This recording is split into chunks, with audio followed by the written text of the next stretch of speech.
मैं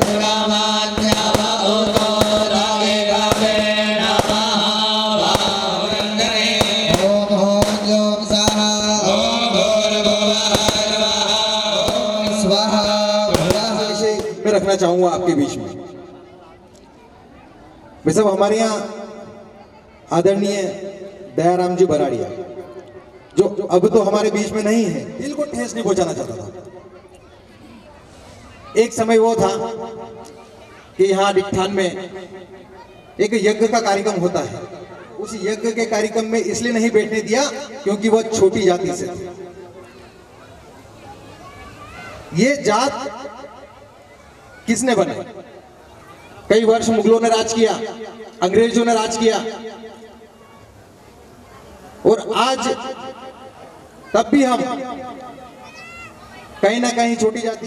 उसके पश्चात उनको मंदिर में यज्ञ में नहीं बैठने दिया गया, यज्ञ में नहीं बैठने दिया गया। उसके पश्चात आज हमारे देवल मठ पर एक माता जी का मंदिर है, जो कि कहीं दयाराम जी बराड़िया ने ही उनके निजी व्यय से बनाया।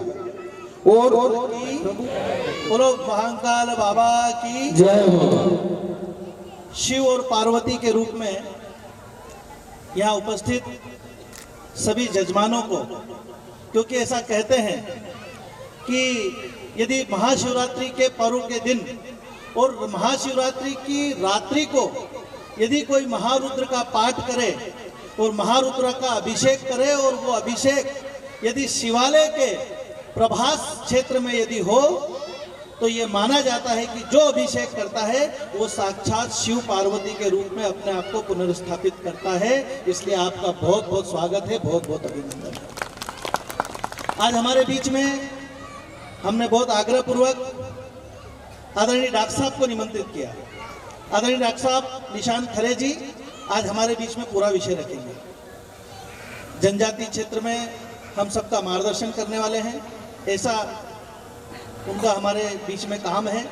आदरणीय रूप सिंह जी नागर, हमारे सेवा भारती के संगठन मंत्री जी, जितेंद्र दास जी, और इस पूरे कार्यक्रम की बहुत परिश्रम करके, बहुत ही तन मन धन से और सारी प्रकार की कठिनाइयों से जूझते हुए ऐसे मेरे छोटे भाई और इस देवल मठ के महंत विजय गोस्वामी जी के लिए आप जोरदार ताली बजा दीजिए।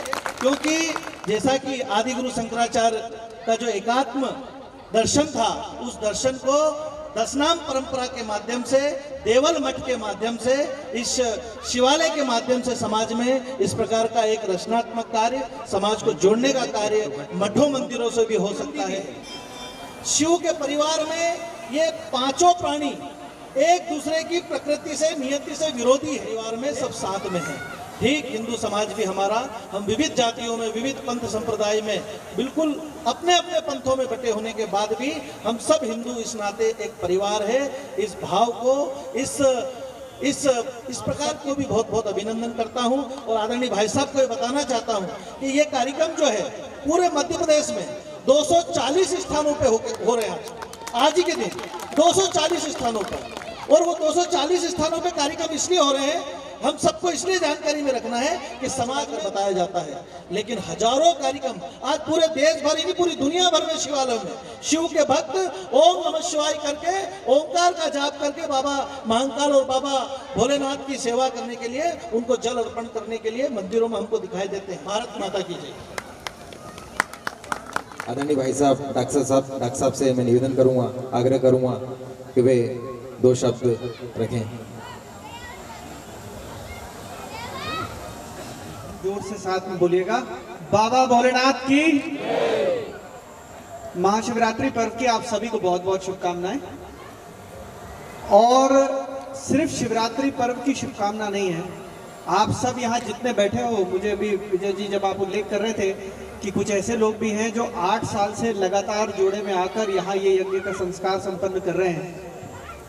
आप ध्यान रखना कि पूरे भारतवर्ष के सामने आदि शंकराचार्य ने जो एकात्मता का संदेश दिया था कि हिंदू उत्तर से दक्षिण तक, तो बद्रीनाथ से रामेश्वरम तक और द्वारिका से जगन्नाथपुरी तक एक है, एक ही सूत्र में बटा हुआ है। वो विभिन्न तरीके से पूजन पाठन अपनी पूजा अर्चना कर सकता है, लेकिन भेद विभेद हिंदू में नहीं हो सकता। ये संदेश देने की प्रयत्न करा था।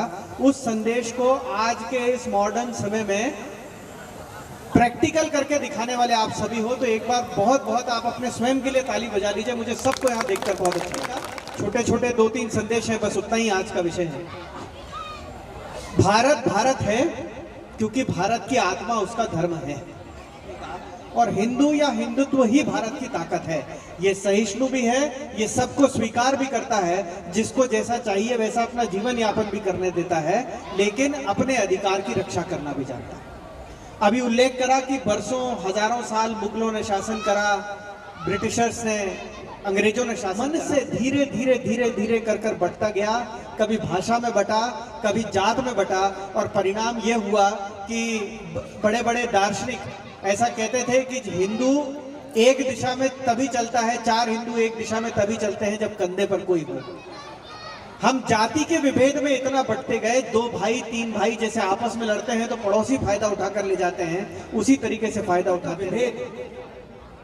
मनभेद में ना बदले, बीच बीच में मतभेद भले ही हो, पर मनों में भेद में ना बदले, इसके लिए हम यहाँ से संकल्प लेकर जा रहे हैं।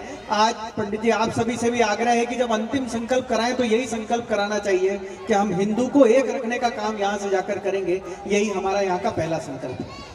दूसरा, जितनी वाली पीढ़ी को भटक जाना, अपने रास्ता छोड़ देना।